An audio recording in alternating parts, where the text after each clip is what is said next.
Welcome to the FediHost podcast, a show covering the challenges of building a new internet. I'm your FediHost host, Paige, here today with the CTO of FediHost, Victor. Hi, Hello. Victor. Last time we were talking, you said you're still not really convinced about this whole podcast thing. Still feeling the same about them? Mostly the same. Mostly because it's my fault. I need to. I need to be a better podcast host. You definitely need a better mic. It's also like it's on me, right? Like it's my job to make a podcast better. You know, like you're doing a great job building websites. Thank you. You know, this is my house. I'm to blame if the podcast is no good. You can't make a guest magically better. You can. It's called time. So, you know, give you another year. So yeah, today we're going to be talking about Subclub and Mammoth and I guess a little bit of a kind of sad story in the fediverse. So at the start of 2023, Mammoth arrived in the AppStore and it immediately became a darling of the fediverse, bringing a nice UI and layer of recommendations that added a light algorithmic touch, which many felt the fediverse needed. Later in the year, the same group of people brought Subclub to market. This was a service that enabled content creators to monetize their content, deliver premium exclusive content on the fediverse. And this is another thing that as a Patreon-funded creator, I was really, really excited and happy to see. So it's kind of sad because just recently, these things have come to a grinding halt. First up, like, how did you feel, Victor, when you saw this stuff? Well, I wasn't really a Mammoth user because I think Mammoth is a iOS-only Mastodon client. Is it? Yeah. But I like the idea of a way for like creators to monetize their content on the Fediverse because that's something that we didn't have before and that we kind of needed. Because personally, I'm not really a big fan of people using Patreon because even I'm not sure. Like Paige, you're probably in a better position to talk about this. But is Patreon like considered like good towards their users or? I think that Patreon is seen pretty favorably by creators. You know, the guy behind it originally seems like a genuine person who really does want to make this thing work. He's kind of a creative sort himself. For sure, it's probably not good that there aren't that many other options out there. But yeah, I'd say it's on team good guy as far as, you know, web services go. I don't feel too hosed using it, and it's changed the life for a lot of people that I know. That's true. I emailed them recently, though, and asked them if they're implementing ActivityPub, and they had a no comment response from the communications department. Which means yeah. no. It doesn't mean no. It means that this isn't the way they want to roll out the announcement, if they're going to. So I think they seem to be, as an organization, pretty tight-lipped about what they're up to. When things arrive, they're kind of surprising to people. The founder has a really interesting YouTube video where he was doing some sort of a TED Talk or something like that fairly recently, talking about how a creator wants to have a relationship with supporters that has nothing in the way. He calls it like the original follow or something like that. The one true follow. It was weird. I was like watching it the whole way through being like, oh, he's going to announce Fediverse integration. The next decade of creative and media technology companies will focus on building direct-to-fan connections and community strength. It was weird, like that never dropped. So I do kind of wonder if he's like setting the stage for it. That's why I sent him an email. Was it an old TED Talk or video or? I'd say probably 9 months ago, something like that, like in 2024. And one of the things that Patreon does that's kind of unusual is they give you the email addresses of all the people who are supporting you. Right. So you, as close as the old internet kind of enabled you, were capable of sending an email to everyone and being like, I don't use Patreon anymore, I'm over here. Anyway, so yeah, back to Subclub. Until Patreon enables ActivityPub, there's this gap, and Subclub showed up, and they integrated in with the Mammoth app and Ice Cubes and Bubble.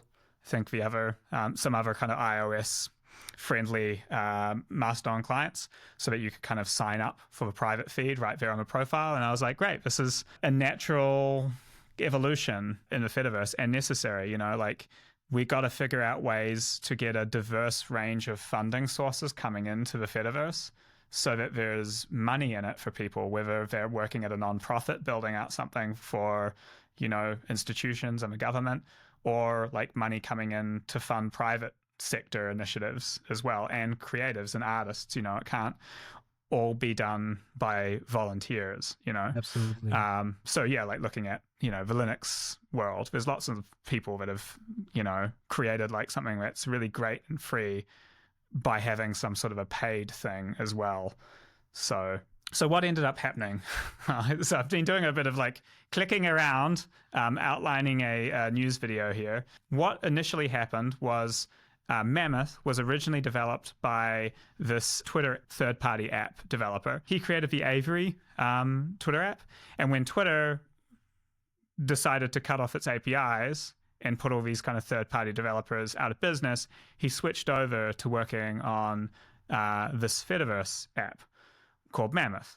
He worked on it for a while, and then he sold it to the BLVD Inc., which is a company started by this guy called Bart Dekrem.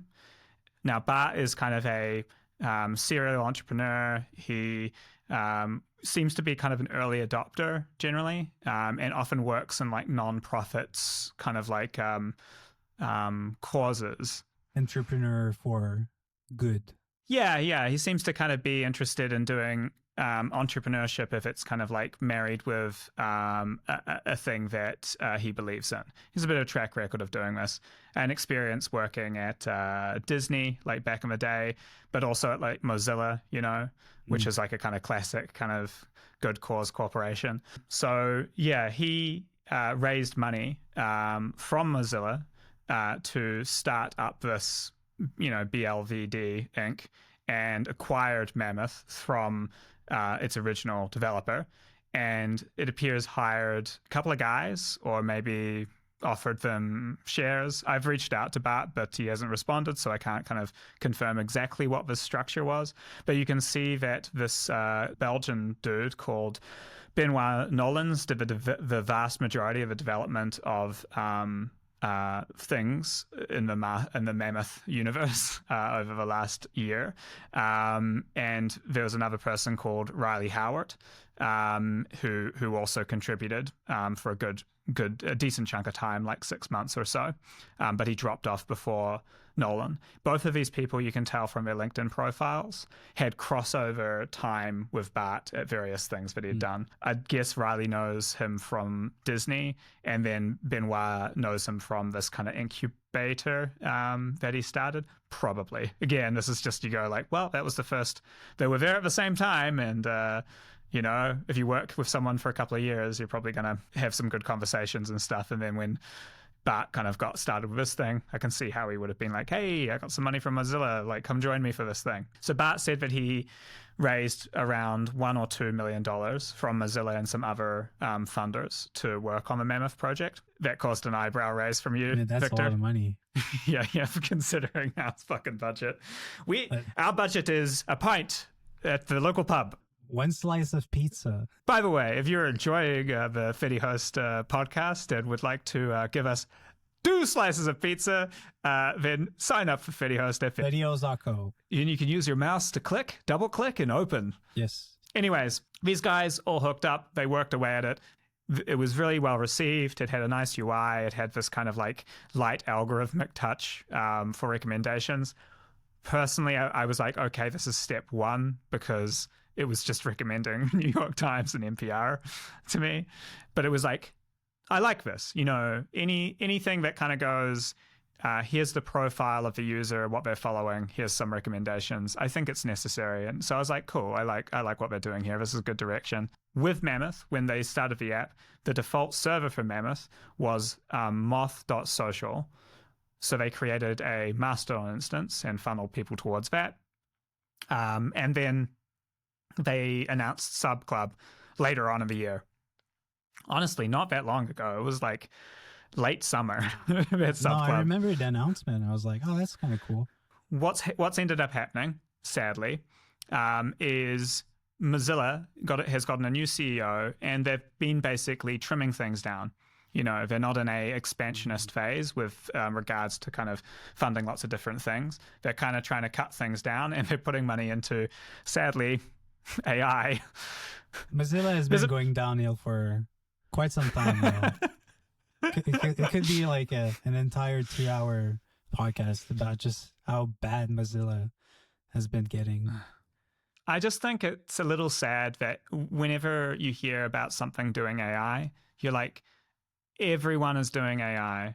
There must have been some other opportunity. I kind of don't blame them for being like, let's go back to some fundamentals. Like if they were like, we're working on making our browser, an obvious replacement for Chrome, given the antitrust stuff going on or something. But instead, it just kind of seems like they're, doing what everyone else is doing. So it was it was nice while Mozilla started, and they did give funding, but the funding dried up. And it's the case for a lot of stuff. I mean, funding generally is like harder to find these days. With interest rates being higher and stuff, there's just not as much cash sloshing around. And so basically they didn't have the growth that they needed. I assume Subclub was their strategy to create a revenue source because you get to take some percentage. So the funding ran out. There weren't any volunteer developers who are willing to take over or work on the project, and they let everyone know we're running without developers. And then a couple of weeks later, just recently, they said that they were going to remove Mammoth from the AppStore and close up the moth.social instance. It seems a bit drastic, though. You think so? I think so. Like, it's not because you don't have any developers anymore that, especially since Mammoth is open source, like, why are you pulling the plug on it? It has to be kept on the App Store, right? So it does need an active developer on it at some point fairly soon, all right? Yeah, it's $100 a year to stay on the App Store. But taking down Subclub also, it's like, did you really, like, maybe it was making zero money. Maybe nobody was using Subclub. So I found out Subclub has more than 150 creators on it.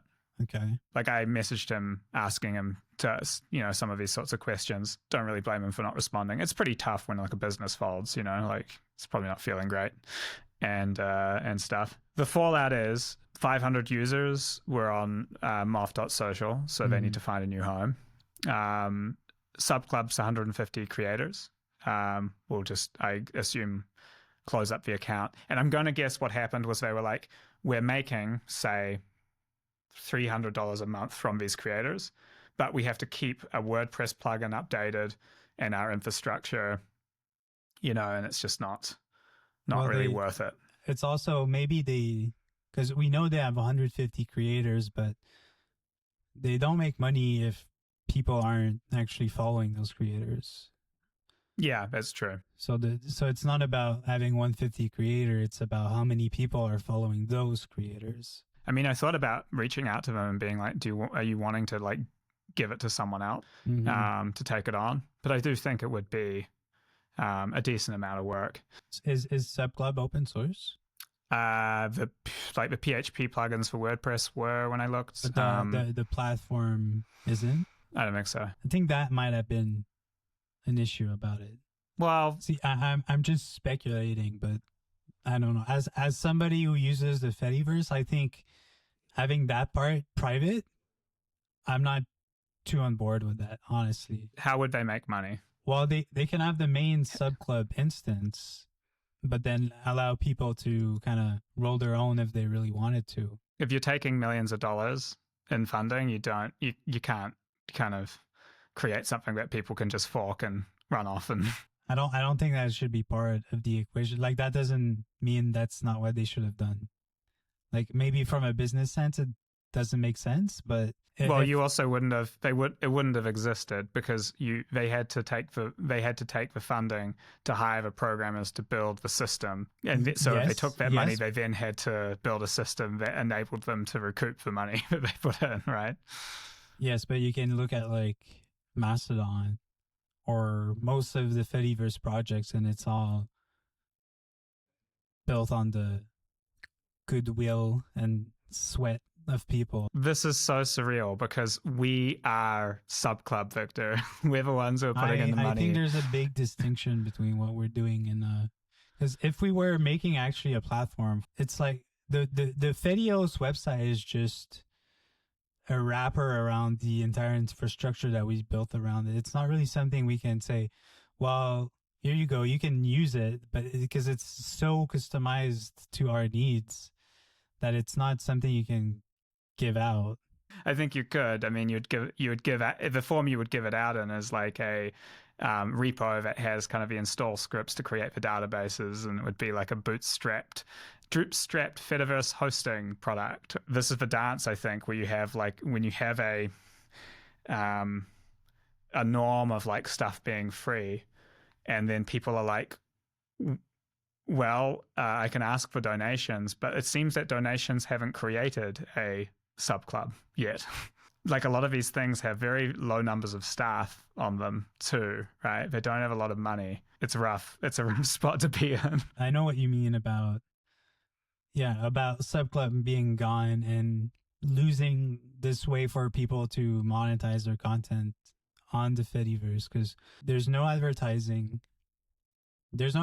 money, which is kind of like the big thing about the Fediverse is how do you monetize something where you can't have these vultures like trying to show you ads all the time. Like the only thing keeping social media alive, at least traditional social media, is the advertising. Yeah, and if you had like Mastodon set up so it's like if you pay $1 a month, you don't see ads. If you don't pay anything, then yeah, and the dollar goes towards like the hosting or something like that, you know, like a co-op model or whatever. Like I like that stuff. I hope that stuff prevails. But like if something like Subclub, you know, fails, well, what's going to happen? Patreon will implement ActivityPub, and then you have an entirely closed source thing that's kind of just coming in and making use of a protocol. And so the Fediverse gets to have it, but it's kind of just the same thing by another form and an even bigger entity, you know? So it's like almost Patreon is kind of a monopoly in the direct to creator world. There's a few things out there like Coffee and stuff, but I think by percentage control of market share, Patreon's pretty huge amongst everyone that I know. And if it comes into the Fediverse, it's just going to kind of almost grow its monopoly. Subclub was a Fediverse native startup with a substantial amount of open source stuff, like the Mammoth app. So it's like, I don't want to be like like perfect is the enemy of good, fall into that trap of being like, oh, they should have ... We've had like comments before being like, oh, you guys should do free instances for us, right? It just doesn't work. Like for us, we have to have a server sitting there running, you know, multiple servers in these server farms. Like it just is a cost. Someone has to pay for it, you know? We can't do it for free. It's just not possible. We can't. And we would totally like, I mean, if a nonprofit, you know, approached us and was like, oh, can we, you know, use your services? We'd totally try to give them a really good price that was cost or something close to it. You know, you can still be a private business that tries to do good things. And I guess in the form that FediHost is right now, it's just the two of us. The company at this stage does have personal values, you know, in it. If something comes along, we'll talk to each other and we'll try to kind of accommodate people. So we don't have outside funding that's kind of forcing us to behave in a like heartless way. But it's interesting. I guess when I look at Subclub, I kind of see a bit of there goes us. There goes some other form of this private thing in the Fediverse, you know. And I feel it's sad to see it not work out for someone, you know? Yeah. I mean, they did have a very different kind of business model, but it's always, well, they didn't make it. What's so funny? They didn't make it. It makes you wonder what they should have done differently. Yeah, I'm not sure. Like, was it just not meant to be? Did they make a mistake? I think if there's anything that I'm kind of taking away from it, it's that don't go huge, burn through all your capital. Yeah. Because it's like if they had, say they got $1 million and they had a 5-year horizon. Imagine if we had like $2 million. We could run for like 20 years. Yeah, I know. That's what's kind of funny. More than 20 years. We're just like a very fiscally conservative sort of operation where I think for us it's just like, well, we just got to stay alive for many years with minimal amounts of like revenue, because at some point I think some people will go, oh, I would like to have control over my social media presence. Mm-hmm. I think that at some point someone will make a real good business out of solving a problem that Subclub tried to solve. And I think the strategy is to last long enough to be that entity. Anyway, sad day for the fediverse, but I don't know. Hopefully someone takes another swing at it. Yeah, not the last time we hear about trying to monetize content creation on the fediverse. And even if it ends up being Patreon, that would be huge, being able to say to people following you on Patreon, hey, you can just watch my stuff come into your Mastodon account or whatever. Watch the the early releases and that sort of stuff come in there. That would be great. It'd be totally yet another reason to use ActivityPub and the fediverse. Mm-hmm. So Victor, would you say so far, like where are we at with the podcast? Would you say this has been a good episode? A lot less focused on the topic, but good conversation that I hope is productive and helpful for people. So I would rate this higher than the previous episode I was in. Okay, great. That's good. Hopefully, we're going to keep that trajectory going as we go into our third episode next week.